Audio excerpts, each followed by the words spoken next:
All right, friends, welcome back to another episode of the Bizz Bitch Podcast.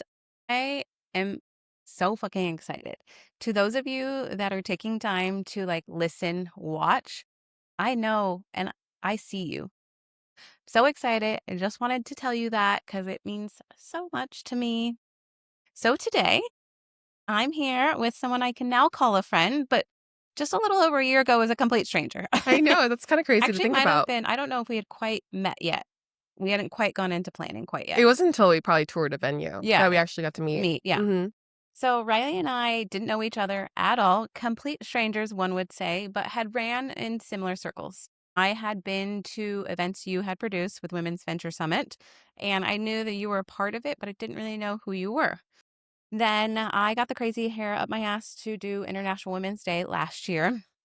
And someone who we both know and love, our friend Morgan, was like, I need to introduce you to this girl, Rylie. And I was like, okay, great. The way you jumped in and supported a complete stranger, I think for me shows your full character of who you are and who your true heart is. Because it wasn't like, what's in this for me? How much time is this going to be? You fully jumped in wholeheartedly as a co-lead on a massive event that we had no idea what we were getting ourselves into. And I don't think we did until the event actually was there. And we were like, holy fuck, what have we done? And I think that speaks so much volume to who you are and how you move with intention in your world and in your business and as a friend. So thank you so much for being here today. I'm going to let you jump in and tell a little bit more about who you are. But for those listening, wondering what this conversation is going to be about, we are going to talk about pivots, identity, injury, and how that truly affects you, resilience, and what it looks like to start stepping back a little bit from a role that you were fully obsessed with to start to really focus on your own dreams. Totally. So let's get into it, Rylie. All right. And my name's Rylie Jennings. I'm originally from Yakima, Washington, and I'm the founder of Outspoken Management Group, which is an experiential design company, management company, and consulting company based here in San Diego. Really on the thesis of memory making. I feel like we're just we're a world that's evolving in our the way we socialize, especially in the last 6 years since the pandemic. And I feel like there's been multiple evolutions just since then. So I feel like a lot of what I do is experimenting around what really makes people connect. Yeah. Mm-hmm. I love that. And I'm so excited to see how you're going to start moving. It's going to be so exciting. And I felt so aligned, but also knowing it was going to take time out of your day and time out of you working for somebody else and all those things. Yes, there was a vibe, but I asked this question because so often I think as entrepreneurs, it really is gut, right? It's our guts, and that's how we align and make decisions. And you can put all the strategy or something into something and all the work, and if your gut is still not fully aligned with it, you still can't make it happen. So what was it in that what made you trust that instinct and then also other instincts as an entrepreneur? That's a good question. I think when I look back, I think part of it, so going back a little bit more in my career, I'm a Gen Z girl in a professional world, making my way in the best way I can. And for me, I'd always learn by doing. And I feel like when I find a good group of people who also prioritize just the act of doing, rather than just talking about something, they know what it takes to make it happen. They know how much effort it takes to make it happen, and they know what type of pieces are needed to bring in. Going back, I feel like I've learned so many lessons of not recognizing that, where I jumped into projects and I love learning by doing. So I've volunteered to plan events for all types of organizations. I was a chief of staff for a VC fund, which is a whole nother part of my lifetime that I feel like it's been a short lifetime, but it's felt like many lifetimes. Yeah, because Gen Z, I'm bad at this. How old are you? 25. 25. That's it. I know. Older than her. Don't say that. Guys, 30 is the new 20. So I'm 16. Exactly. And I was and I'm close to 40, which is the new 25. That's the thing. And so the people I would associate with were always much older. And so I feel like I identified with different generations, always knew how to cross that barrier conversation, switching on and off. I mean, I still have that Gen Z personality. Like that code switch. I just save her for after 5 p.m. But going back to the question, I was saying I've done a lot of volunteering. I feel like a lot of parts of my career, I've gotten opportunities because of volunteering. In college, couldn't afford tickets to conferences, couldn't afford to go to events. I would just figure out who to know. make a relationship with them and volunteer my time to be able to access all the speakers and their time and Yeah. be like, hey, I'm a part of this in a Mhm. really small way, but you don't need to know that. Yeah. And so that just all I needed was to get into the room. And because I couldn't afford to get in the room, my time was the exchange. Yeah. So that's just something that's always been precedent throughout my Yeah. entire career. Same with like Stella, which is my most recent role. Like I was a volunteer at Women's Venture Summit 2 years ago. They wanted Only me 2 years ago. 2 years ago. Wow. Yeah, it feels like What kind of shit you've done in 2 years, girlfriend? I graduated. Yeah, we're not going to get into that question, but yes, I graduated. It feels like lifetime since I graduated. So to the young professionals, done a lot of really cool things since then, and it's felt like decades ago, but it's not. But it's really because I've been able to associate with people who just really saw potential in me and Yeah. gave me opportunities to kind of like step my way up wherever I could, and I just kind of like followed those signals as best as I could. I love that. Mhm. It's funny, I can relate to the volunteer thing because I equally, at certain points, didn't have the money to do the things I wanted to or Mhm. leveraged when I was working in like full-time roles for like a catering company. And I was like, I'm in catering and events, but I know I want to do something. So I'm like, can Yeah. I get them to pay for me to go to this networking event that Yeah. like kind of aligns with what I'm doing, but like not because I just want to be in the room with these other people. 100%. Or I have volunteered at Girls in Tech back Mhm. in my day, and that's how I started working for her. I volunteered, went to the event, could speak to it, and then just like shot her an email and said, how do I get involved? This is my experience. So Yeah. it's true. It can really unlock doors, and conferences are expensive, and it's a time expense. It's a money expense, the travel if it's not in Mhm. your own city. So it is a really great way for someone who's just getting started or wants to dip their toe in the water in a different industry to Yeah. be able to do that. And honestly, this year I volunteered at Women's Venture Summit because I felt like I owed my soul to you after International Oh Women. my god. And I was like, I'm just gonna volunteer and like be there for Rylie and their team because they were so there for me. And I was like, also, this might be better than just straight attendance because like I knew who everyone was and Exactly. was able to see them and they recognized me and weren't like they didn't know how much I had to do with Stella or not. So they would ask me questions. I'd be like, oh, who are you? What do you do? And it was Exactly. such an easy way to start a conversation Mm. versus just being another attendee. So It's the biggest cheat code, yeah. and the cheat code is make friends with your planners. Yeah. Like, they are the ones who have the email lists, Hmm. the speaker lists, They the do. keynote Yeah. lists. They know all the people, and you're working so hard in a room to be one of many to make an impression, but, like, know your planners. Yeah. Yeah. Exactly. Because they will help connect you. Yeah. Yeah, Easy enough. absolutely. You describe yourself as this, and I would describe yourself as this because watching you move in different spaces and things you've done as a connector and curator. When did you realize that was your lane? I honestly it was actually fairly recent. Yeah, really? Fairly recent, Okay. because I feel like when I was in college and I was planning events, when you're like in the clubs and Mhm. I was a program manager for the entrepreneurship centers at SDSU. Honestly, going even further back to that, like I was a participant in those programs because I found that I was a finance major, but not a very good one. Like You're a finance I major. was I have a finance degree, Oh, which is like girl, say okay. that so loosely. Very loosely. I worked in early stage VC. It's about the person. But I have a finance degree, but I never saw myself at a bank. I Mhm. originally dreamed I was going to be in a glass tower, Wall Street. Yeah. I was almost applying for my CFA. And I'm like, I look back at that. I'm like, oh gosh, no. It just felt what I felt like I And had to who would have been do. that, Riley? Who would have been that? Probably richer. Not, but not as fulfilled. Yeah. And so I come from a really big Polynesian family where I'm just love being around people. We're really social, really goofy. Events, planning them, I just loved to do. Hmm. Like I loved being able to give people a gift of an Yeah. experience Hmm. from an early age, from family barbecues to the clubs to like college clubs to Not the nightclubs, prof- but those two. not those. I don't want to stay up that late. But then to the professional setting, truly just from when I graduated college, I was volunteering at the San Diego Tech Hub and I said, Mhm. I'd help you plan your events. Eventually became a board member. Yeah. And so I think just by enjoying the act of completing something and giving people that gift of experience Mhm. and me feeling the satisfaction of people being able to experience that, it's just a non-monetary reward system that I just kept doing that until the point where I'm like, oh shoot, I'm actually kind of good at it. Yeah. Maybe I can be that. That's my identity. Yeah.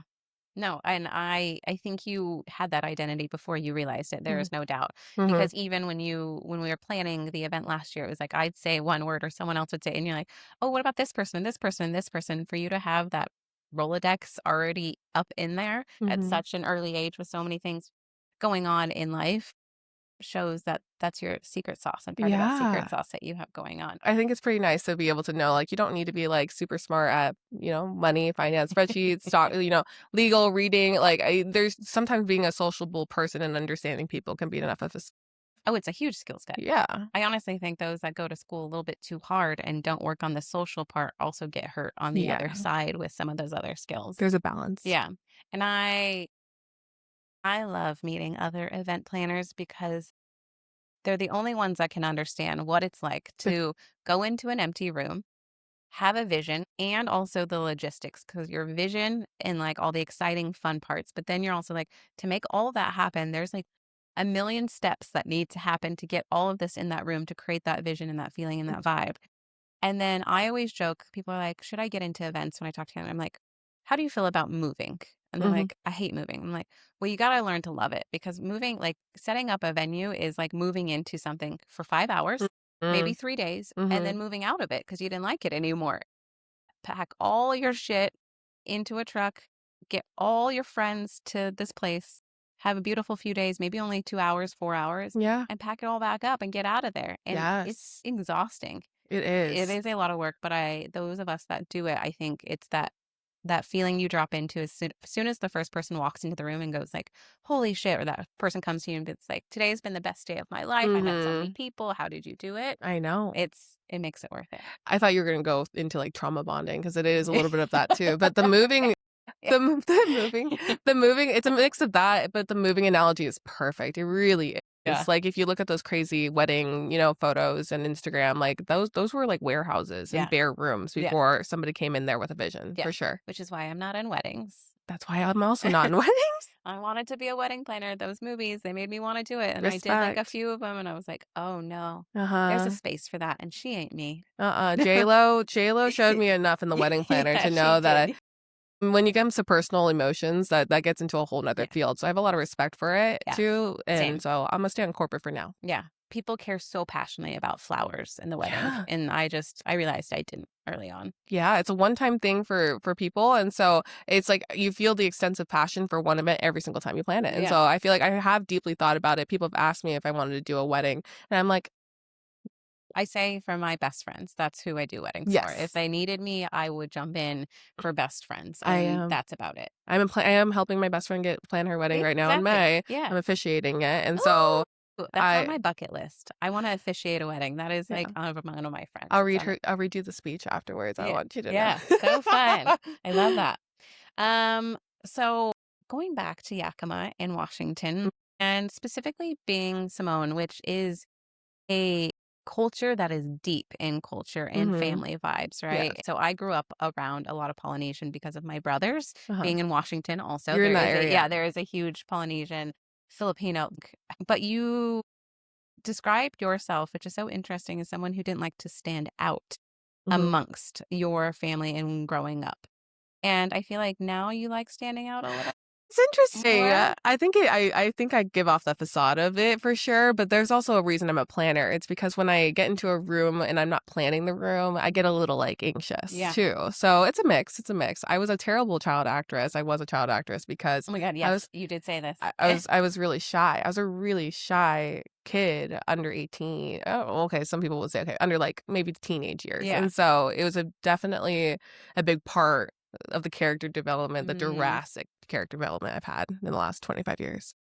I Yeah. also tried some acting when I was younger and Mhm. realized I am not good at it because Mhm. I was too shy to be imperfect or fuck up in front of people, I guess you could Yes. say.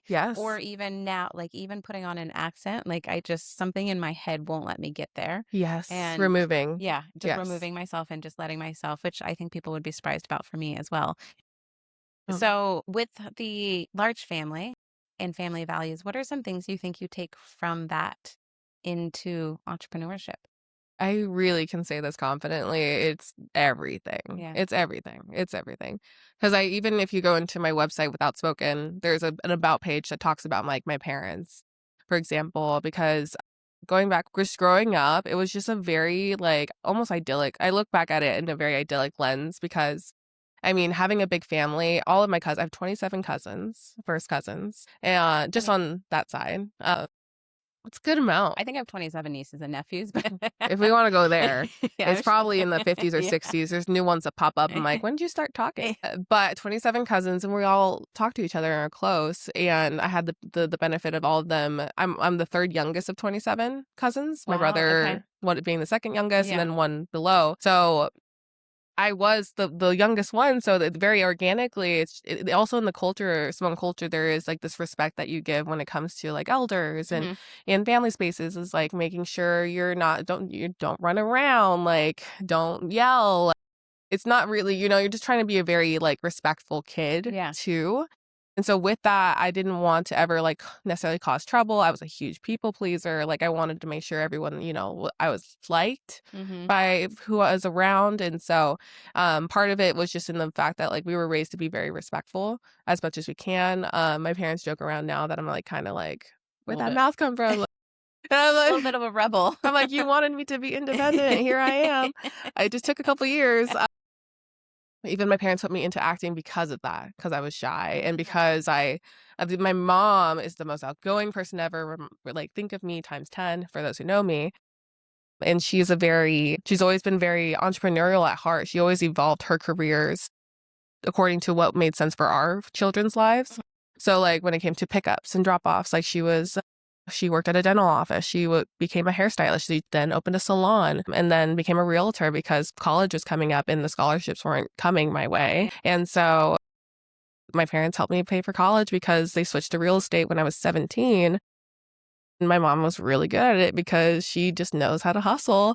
And so I'm forever grateful for that. So I think her just being able to pick up those new skills all the time according to our lifestyle genuinely has almost all the impact. And I think in matching that, my dad was always the stable character in Yeah. his job. And he was always like the kind, balanced person that like me and my mom would be up here and he's the one to be like, he's like, hey, like I'm over here. And he's just gave us a really like stable foundation to kind of lean on. And I'm grateful for that balance because it just taught me so many things about how people approach things differently, and how capable you are if you really set your mind to something, if you have a good team and partnership in that. Yeah, absolutely.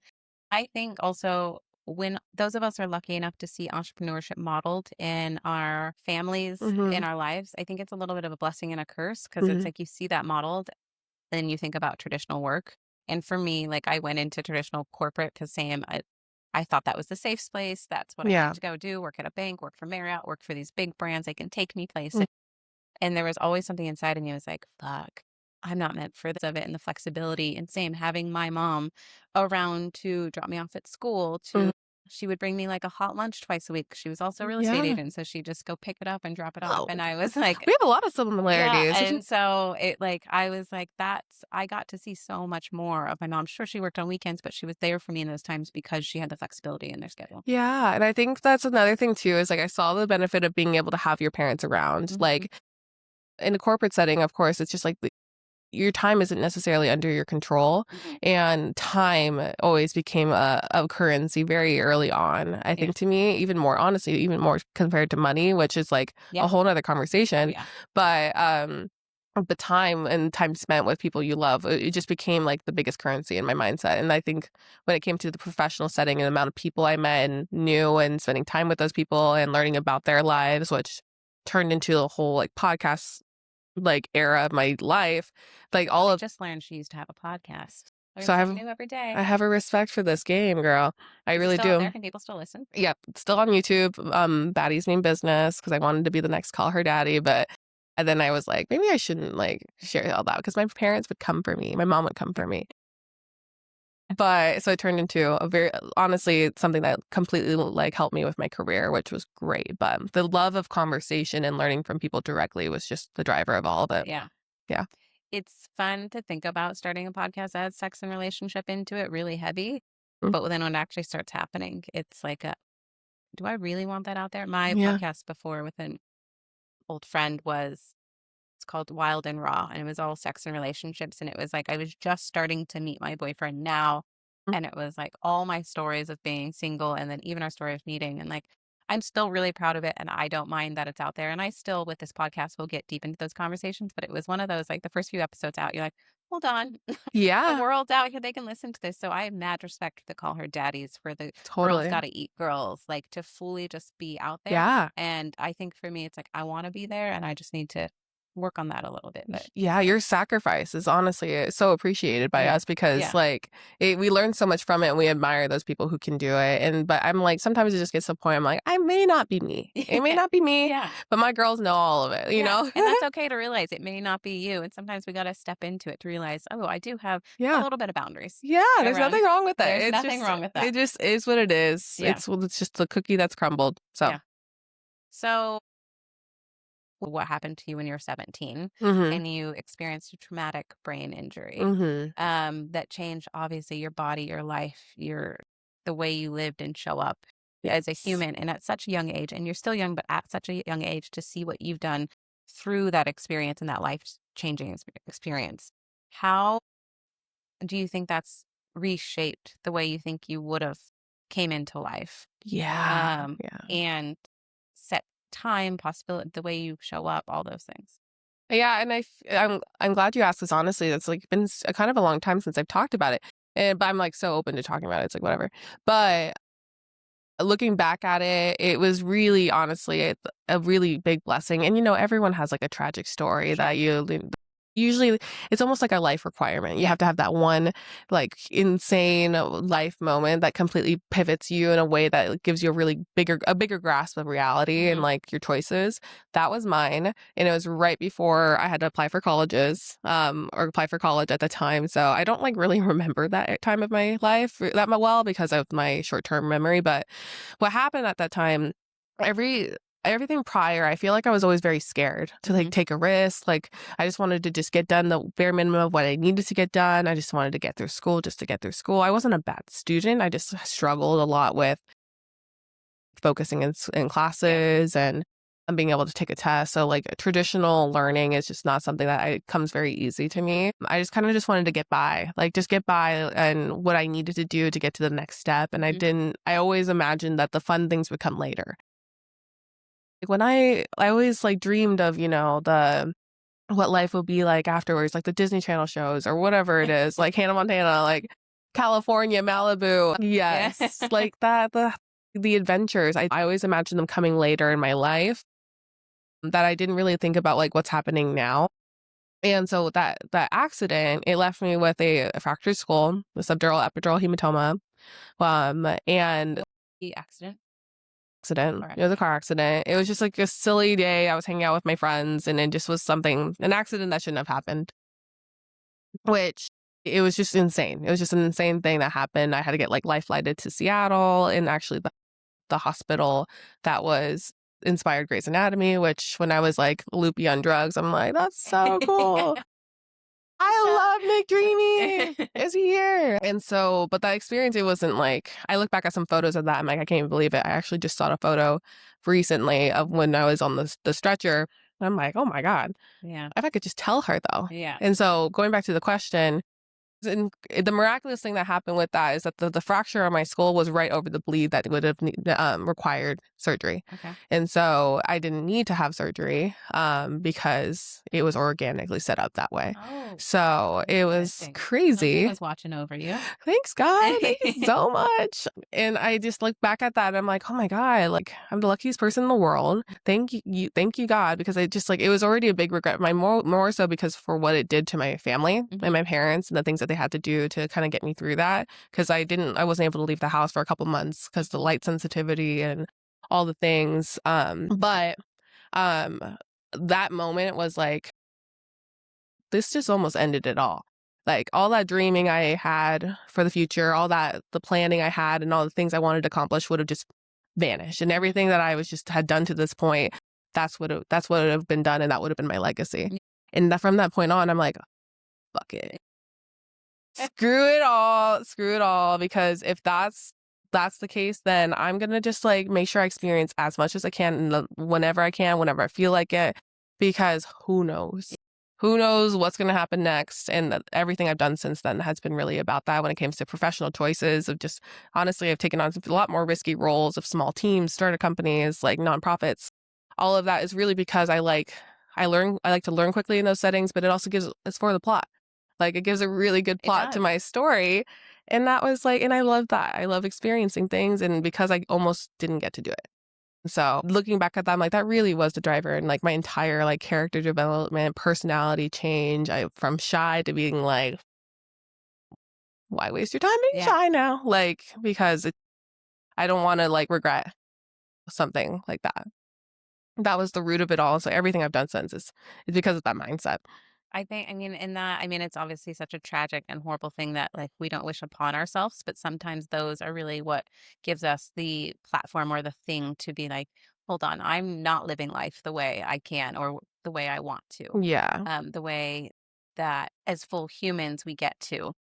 Because I think so many of us can be so nervous to show up and do the things that we truly want to do, especially when we're younger and we're so worried about what everyone thinks Mhm. about us and how we're Yeah. showing up, to where, like, I feel like those moments in our lives do truly allow us to the universe to be like, all right, so Yeah. what's next? How are you going to show up here? Yeah. And I'd love to say only one of those have happened to me in my life, but I've definitely got a few that I think have shifted like almost every decade, I'd Yeah. say has one. Because we're not guaranteed. Because Mm-hmm. similar, I'd say how you were waiting for like that fun moment. I feel like my dad was waiting for, like most, to retire. So many Yeah. people wait until they retire. I'll travel there. I'll go do that when I retire. Yeah. When I retire, and he wasn't given that, and we're not Yeah. guaranteed that day.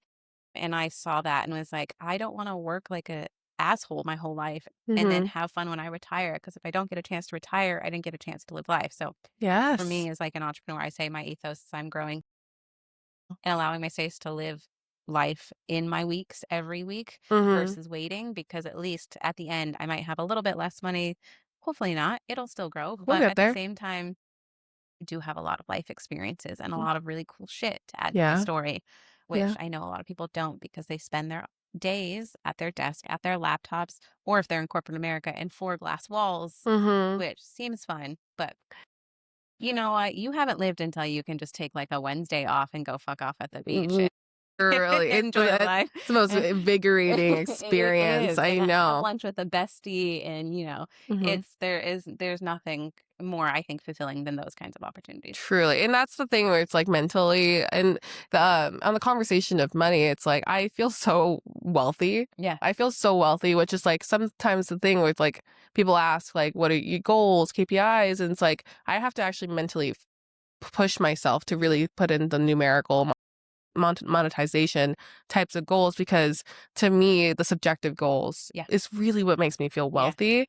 It's just not what gets me through the world and paying bills and things. So if it wasn't for that, I would be the richest person in the world. Yeah. So But I do think when you have your mindset in the way that you do, I do I do think the money supports you. It says, okay, you've stepped into this energy you're trying to fulfill. You're mhm. trying to have bigger impact in the world.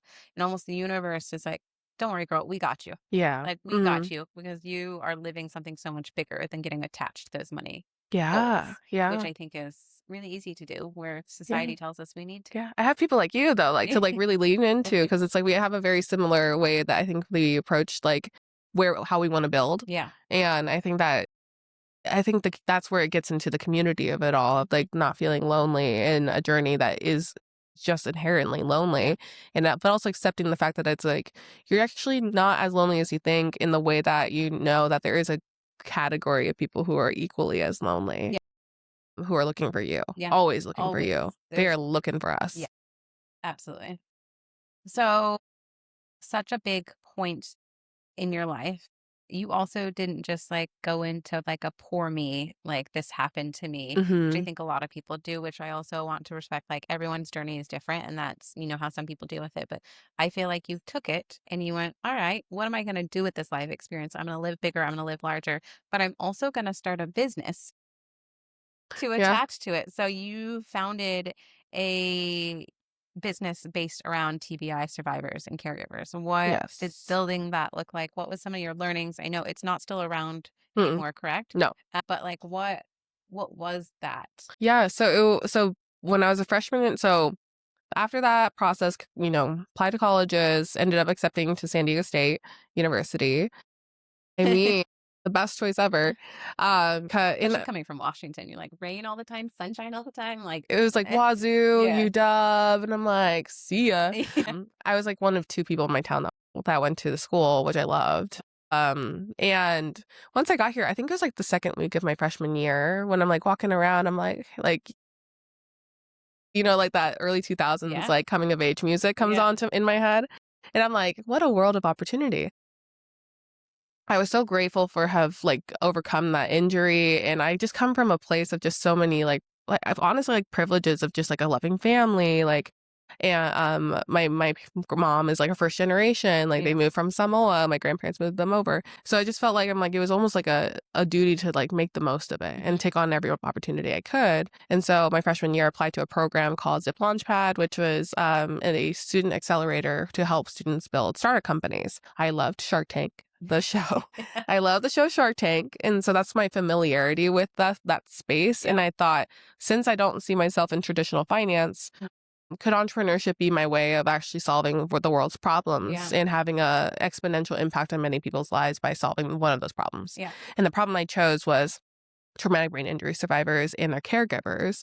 And the loneliness of what that experience is, because a lot of times you get sent home. There's a lot of undiscovered things about like how you heal your brain still to this day, and it's just you basically get sent home and like write it out, take time, rest, avoid light, don't look at your phone, and you just kind of gotta pray. Yeah, and that's crazy. And so it's scary. It's crazy. I wanted to create a tech platform that helped other caregivers and their survivors, which I would connect with other groups here in San Diego who serve programs that serve for those categories, and to give them a platform where they can share information amongst each other just so they can know where to go or if there's any resources in their area. Yeah. And so especially for rural communities that we come from, it's just there's a lot more limitation to it. That was what I set out to be. I went up to LOIs and R&D, but HIPAA came to play, and I'm like, oh, HIPAA, not hippo. Like, I don't know. You're like, what is this that I have to navigate? At that point, I'm like, I think I need to get a little bit more experience just in some category. I think at that time I didn't have the confidence to really push through in that. So I ended up taking a hiatus on that and moved into other types of roles to kind of build up my general skill set on that. Yeah. Do you think you'll ever? I think about it. I think I still read articles about how there's technologies and AI, all those things are now coming out. And so I support them. I don't know if I see myself going back into it in that way, but I'm always a supporter of it as somebody who's always going to have that gratitude towards the experience. Well, it's, I think not even failing, pivoting, stepping away from something in the way you did to see it go from idea to something. And to even get to where you got to it and stepping away, realizing this isn't a good fit right now is a life lesson and has more value than I think we give credit to as entrepreneurs. I think a lot of time we check it off as failure, didn't do it, right? When you're looking at things you wanted to do and you didn't get done, it's like, well, I failed at that. And I don't think they're failures. I equally say the same thing about relationships. I don't think any of my exes really are failures. I think they were all things that I needed as part of my story to help me get where I am. Even the ones who cheated on me, broke my heart. You know who you are if you ever listen to this. I hope you aren't. But I don't think it was a failure. I don't regret them at all. And same with some of my business pivots or a business that I have shut down that I no longer have anymore either. It was something I needed because I wouldn't be here doing what I'm doing now without it and wouldn't have the learnings and the stories to tell for where we're at in our journeys. And you know that statement they say where it's failures teach you more than win, or I don't know what the saying is, but that whole I always stop spouting that BS at me, whatever. But now I'm like, no, totally. Just get to it quicker. Move on, and take the lessons with you a little bit quicker, so you can just rather than get stuck with it. Knowing where that thing is, and then I'm not saying I chose the right one or not, but to be honest, I feel like you just kind of forgive yourself quicker for the choices you make then, because whatever you're proud of what you've done thus far. So. Yeah, absolutely. So. You've got Outspoken now. Yes. But before that, Baddie Means Business with a podcast, but it was more than that. And it was I guess, your first entrepreneur business that actually had some legs, would Yeah, you yeah, I say? would say, yeah, like, where, like, there's actually money flowing through Yeah. it. Yeah, That's what I was totally. like, have legs, that Yeah. did something. But you have recently pivoted into this new brand and this person. And last year when we had started like meeting each other, you were like, Mhm. it's coming, it's coming. And even I feel like you were nervous to put any like Batty Means Business attached to IWD because you're like, it's Yeah. going somewhere. Like it's not really going to be this anymore. But Yeah. in the end, it's still you. Uh, what's been the process of stepping away from that part of you into Mhm. this new part? And what was really like the pivotal moment that made you realize that you're ready for the identity shift into something else? That's a great question. Baddies in Business, I started actually, like, I incorporated, the LLC and all the bank account, all the EIN, all that in 2023. It became a media company that I would do like consulting, social media consulting, the podcasting, sponsorships, all that would just run through the company. Baddies in Business, which I actually started with my best friend Mackenzie, the one I'm officiating the wedding with, because we just I knew I wanted to learn through conversation. So when I was around other founders and other investors, Baddies in Business became my way of being able to have a conversation with them as a Hmm. student, and so I was just so grateful for that, and to the point where people just kind of enjoyed the conversation, and I Yeah. realized how much access something like having a platform like that really Yeah. gives you. Yeah. Then I just kind of continued to grow it into live shows. We did a couple other conferences like Innovation Day and Startup Week, and I so but wish I would have known you then. I I feel know like I would have loved it. It would have we would been have just totally been my been vibe. We could have had some good popping business. off with our Biz Bitch margaritas. wasn't something either, so but Yeah, totally. And that's the thing too. When I heard Bizz Bitch, I'm like, oh, that's my thing. Yeah. I always joke around that like my nickname from my mom is Bitch, but in the most endearing I way think I ever. mean, my company name is very endearing. It's very powerful and Yeah. strong. I do not It's think like, of it as a bad name. bitch. Like, it's just like a category. It's just a Yeah. word in my vocabulary that I'm like, "Oh, thank God I'm born in this time that Yes. it's like accepted, Yeah. Because like if you gave me 20 years ago, I would have been a riot. Oh yeah. I would have been canceled real fast. Oh yeah, for sure. They would have thought I was so radical. Going back, so Baddies in Business was like, I'm in college, like I'm a senior in college. I want to do something fun, and that's me. Hmm. And this is my way of doing it. It was literally called Baddies Mean Business LLC. When I get calls from banks, it was the best thing ever. I'm like, is this the owner of Baddies Mean Business LLC? And kind of like power move. I'm like, I love that that came out of your mouth. And so that was just amazing. And it really gave me my first, like, failures, like hard lessons learned about how to really go about a brand. And I feel like there's a lot of like mistakes in it, not mistakes, but telling. Hmm. I don't think I necessarily had that as much with Baddies Mean Business, but rather than the fact that I was focused on women Yeah. and women telling their stories, Yeah. which can be enough in a way. And so continue to learn from the women I was interviewing. It's basically encompassing all the things I've learned since Baddies Mean Business. Confidence being like honestly the biggest thing because I feel like I was like, I'm young, I don't really know Yeah. what I'm doing. Yeah. Like these people have 20 years on me. Hmm. And like, what do I know? Now I'm like, I'm gonna just ride. Like, I know what I know, and I've done a lot of really hard work Yeah. to make sure I build my perspective in the best way possible, having conversations with people. And that was my university. Like, I have a degree in the social experiment of talking to people at events Yeah. at this point. So I'm gonna just run with that confidence and say, like, I'm building something that I think is needed in the world based on what I see. And that's what business owners do. Yeah. They have a vision and they run with it and they create a brand around it. And now I feel like I know the steps to do it. So Outspoken is that.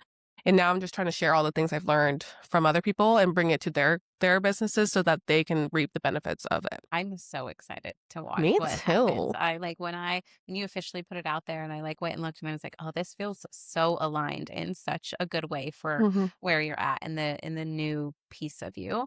But Yeah. equally, while you've been bringing this new brand out into the world, you've actually stepped away from something you were hugely a Hmm. part of for the last few years, Yes. which I, for some reason, thought it was way longer than 2 years. Felt like longer. You really had some big ass impact in those 2 years.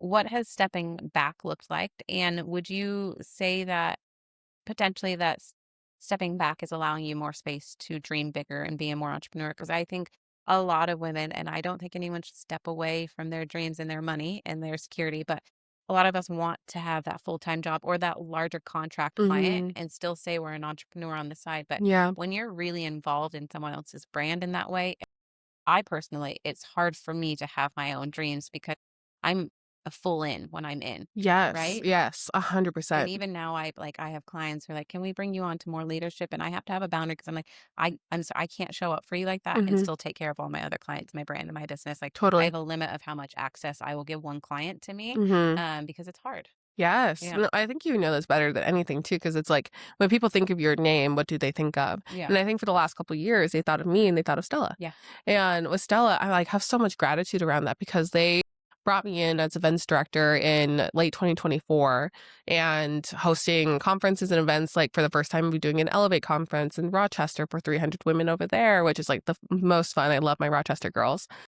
Bella had a community in it of over 10,000 women that they have impacted year by year, and then growing that to 15,000 in from 2024-25. So Stella gave me the opportunity to be experimental, but also bring in things I know I'm good at to help grow a community. And I have so much respect for community leaders and builders because you become this person, a representative to help mhm, people solve people for their problems. Sometimes personal yeah, beyond even just professional. Like some yeah, people will go to you. Entrepreneurship's a very personal yeah, like investment. And so when you're a steward of those people's success in a small way, you emotionally are giving pieces of yourself to each and yeah, every person of that community, which has it takes a lot out of you. mhm, So Outspoken was honestly in the works over a year ago, mm, but I knew that I was known for this. I can't be known for both because I won't be able to give my all in yeah, both. I wouldn't have been able to do those 75 whatever events no, like if I had half and half. yeah, And so that was just a choice that was made and I don't regret it whatsoever because also having executive experience at my age is yeah, like unheard of, yeah, especially for an organization that's existed for over 15 yeah, years. So serving as chief programs officer gave me that I got how to think strategically on how to grow something rather than just the act of doing things, which is mhm, what I've been used to yeah, doing. So that experience has honestly given me the confidence to know what to do with Outspoken. And so I'm very grateful that there is like, as much as it doesn't feel linear in my mhm, career, therefore, everything has been a building block yeah, to each of one. But I wouldn't have been able to predict that. yeah. I couldn't have made that happen honestly on my own. It was just like it's just gratitude towards the whole thing. So what do you vision for Outspoken for this year, 3 year, 5 year, Yeah. the dream big goal? What are you doing? Rich girl. Money. No. Well, a legacy. Everyone says legacy. Truly. Like, Yeah. I think I like to be what I want to be known for, like when I'm like old and I'm Mhm. like, oh, that girl. Yeah. I'm like, oh, have you ever heard of that girl? I want when somebody hears my name, it's like in a very like, oh, she's a hard worker. She gets her shit done. And she knows how to provide a service to Yeah. people. She knows how to make memories. She knows how to make people memorable. She knows how to make an impact in an organization coming in as a third party. And I want people to think of my name and they think of just a lot of integrity, hopefully. Fun. Lots of fun. Lots of I don't doubt fun. that you're gonna miss that at all in your in what No. you build. People say it goes away in age. Don't see that happening. I will see though. I'll let you know. My mom is a fucking great Uh, time. My mom is a great time. My grandma was a fucking fantastic time. It's mhm, all a mindset thing. If you totally. let the fun go away, the fun will go away. Uh-huh. I Mhm. just want to be able to enter a room or even create the room that Yeah. just starts to light up and makes people feel Yeah. lit up. So in a subjective way, that's the goal.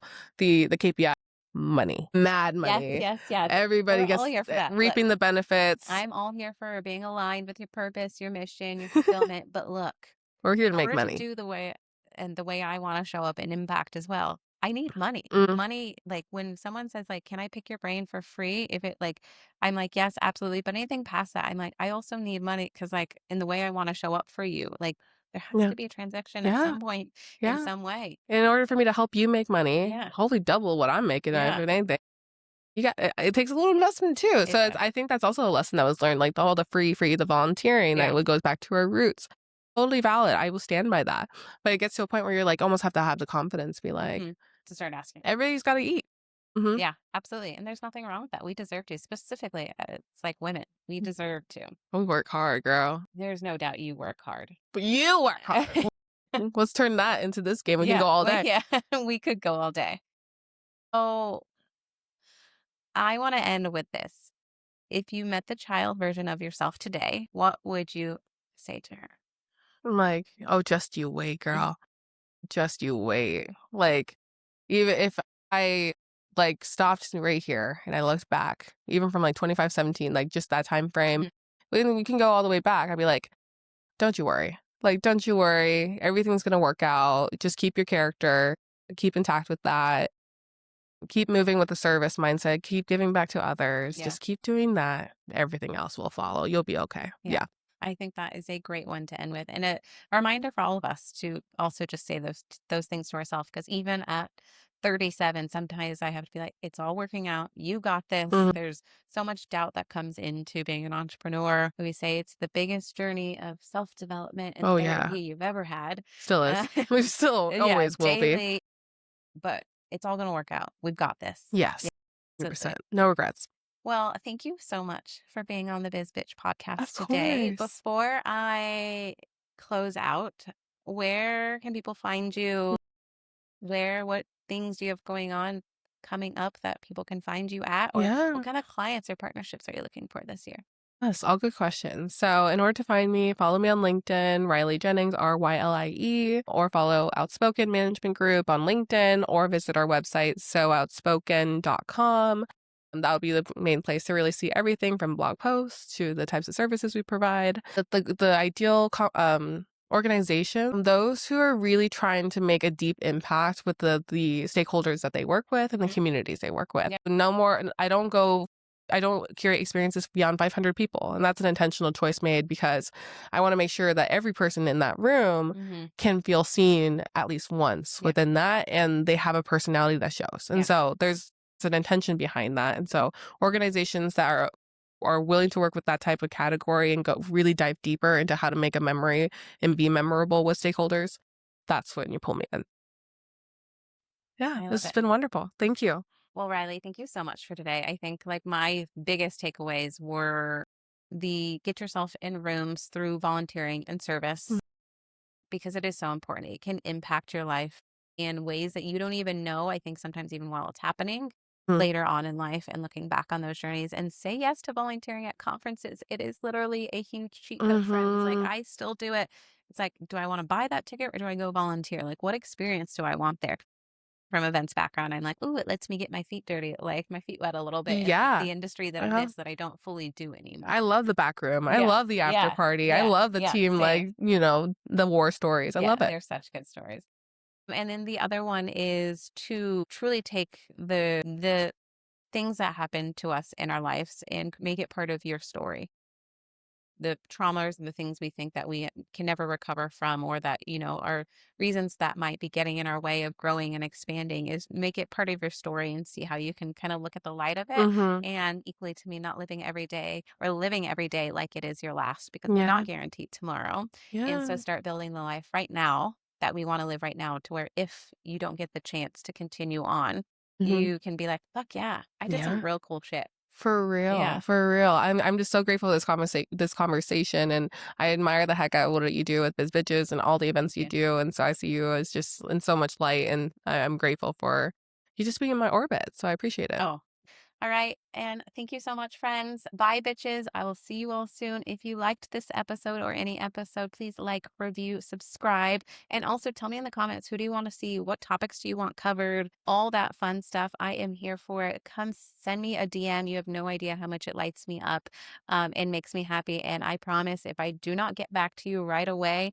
it's me, it's not you. I don't even respond to my own best friends. But I see you, I hear you, and I will get back to you. Thank you all.